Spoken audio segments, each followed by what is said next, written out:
Hey everybody, Ryan FMTG here, and the last time we chatted a couple days ago, we talked about Oichi and all her new hero arts. Spoiler alert, I think her hero arts do look pretty powerful, or that they have some brewing potential. But we are not here to talk about just her this time.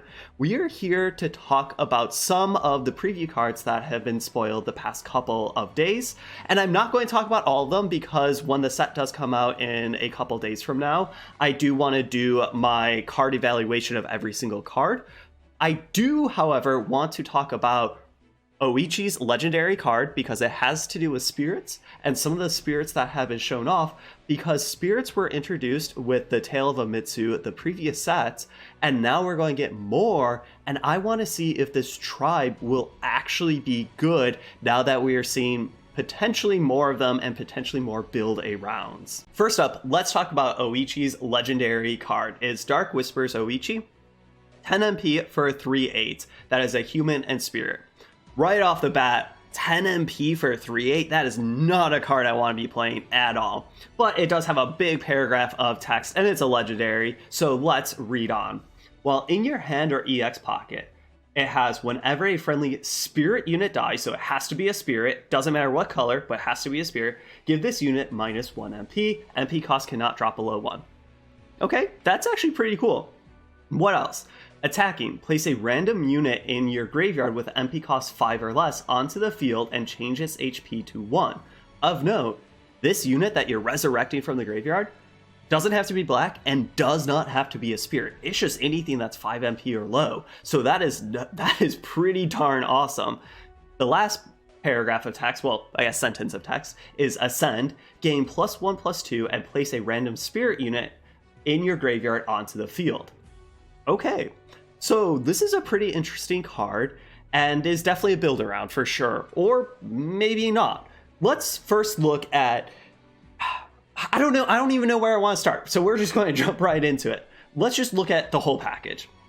10 MP for a 3/8, I do not want to play. I want this to be cheaper. So therefore, I want to be playing quite a few spirits to hopefully get the -1 MP when those spirits do die.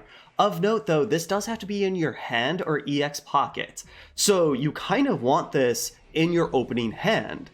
However, it kind of stinks because you're not going to be playing this for quite some time in your opening hand, but it's kind of okay in Teppen to have a card that you're not going to play for a while, because as soon as you play a card, you draw a card. So that card advantage, you can still get cards with just having, Dark Whispers just kind of chilling there to get, to 8 or 7 MP or so once some spirits do die. Once some spirits do die though, and even if you get, let's just say, 2 triggers, this is 8 MP. That's a lot cheaper. Or 7 MP, or 6 MP, or oh my gosh, let's live in magical dreamland and have this be 3 MP. Go, go, go, let's do it. But realistically, this really does matter of how many good spirits there are to play. If there's a lot of good spirits to play, then I'm all in playing tons of spirits and having this just sit in my hand and get -1 MP left and right, left and right. However, if there's a lot of lukewarm to bad spirits, then I don't really want to be playing those just to get an MP advantage. So this is kind of a wait and see how many good spirits we do have. The attacking trigger is fantastic. Place a random unit in your graveyard with an MP cost of 5 or less onto the field and changes its HP to 1. Yes, that means it will die, but then you just want to play things that have death triggers, either zombies or gates or what have you, or Ashfords and stuff like that. There's so many good things in black, or just any color, because this doesn't matter. To be fair though, this is a 10 cost, so I am saying it could be in a multicolor deck, but really that's only if you're playing tons of spirits and you can get this to 5 MP. So we'll probably should look at mono black. For now. That's a great attacking ability. That attacking ability, almost, let's just say you could not, if you're not playing any spirits, right? Would you play a 10 MP 3/8 with that attacking ability? Maybe. It feels really bad to play this and then it gets killed before it does get an attack trigger. However, it does have 8 HP, so that is a pretty healthy amount of HP. So hopefully this does trigger once, because if this triggers once, then think about it this way. 10 MP for a 3/8 that brings something back, that's starting to get really darn good. The Ascend, I do like this Ascend. Just purely ascending over something to gain +1, +2, it becomes a 4/10. I talked about how 8 HP is pretty nice. 10 HP means that this will stick around for quite some time, that they have to just use a downright, removal spell on it. But what's kind of nice is 10 MP dodges a lot of removal spells. And it automatically brings a friend. So if you are playing spirits, it brings a spirit back from the graveyard right away, and that seems good. So overall, I do think at the end of the day, this matters how many good spirits there are. I do think I want to, maybe all my units do not have to be spirits, right? Maybe I'm okay playing gates and zombies, but as long as I can throw in quite a few spirits that I actually am excited to play and not just to make Dark Whisperers good, then I'm very excited about this. However, if there's not any spirits that I'm so excited about to play, I still will brew around with this because there is just so much 2-for-1 value. But 10 MP does get pretty expensive. So the next thing on the docket that I want to talk about is there was one spirit from each color that was shown off a couple days ago that I want to look at to see, hey, how good is this with Dark Whispers? And yes, we will probably just be looking at the black one the most.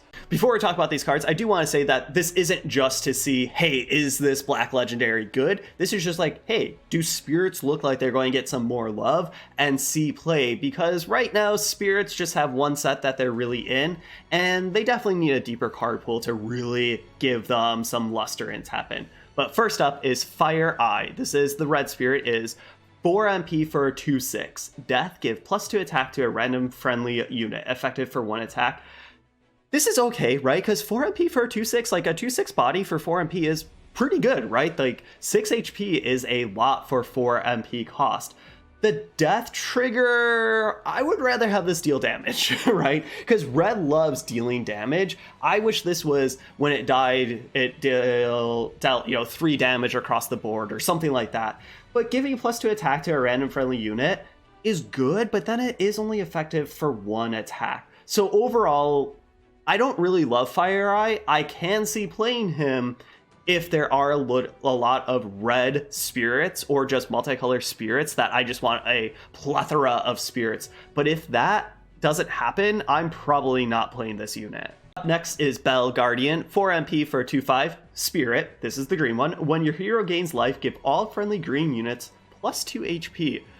This has me excited for Charge Shot X. Could this be the new Charge Shot X, roller coaster of just throwing HP around all the time?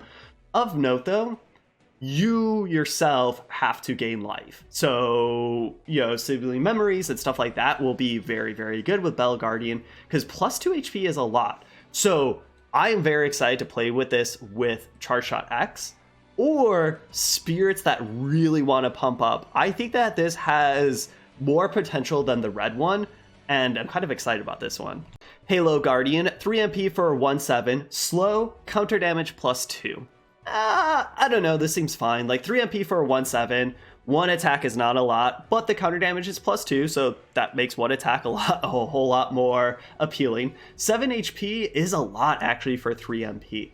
Slow is not particularly good. However, spoiler alert, it seems like a purple slow deck might be a thing, because there's some things that care about slow and actually pumps those things up. So maybe this isn't even like in a spirit build, maybe this is just a slow build, but I definitely think we have to wait in order to see how good that purple slow dot deck will be. Now time for the black one, which is the one I most want to look at for the black legendary. This is Thunder Ear. First off, this art is, I don't know, it's kind of gross. But anyways, it's 3 MP for a 4/2. That body's pretty good, right? This means it will die very easily, but maybe it will trade up because 4 attack is a lot, but 2 HP is very low. However, it has a death ability, so hopefully this death ability is pretty good. Give +3 HP to a random friendly spirit unit.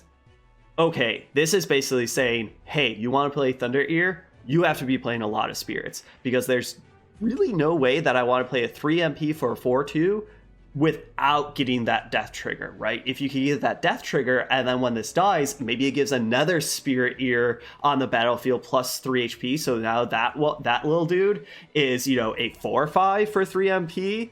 Yes, let's go.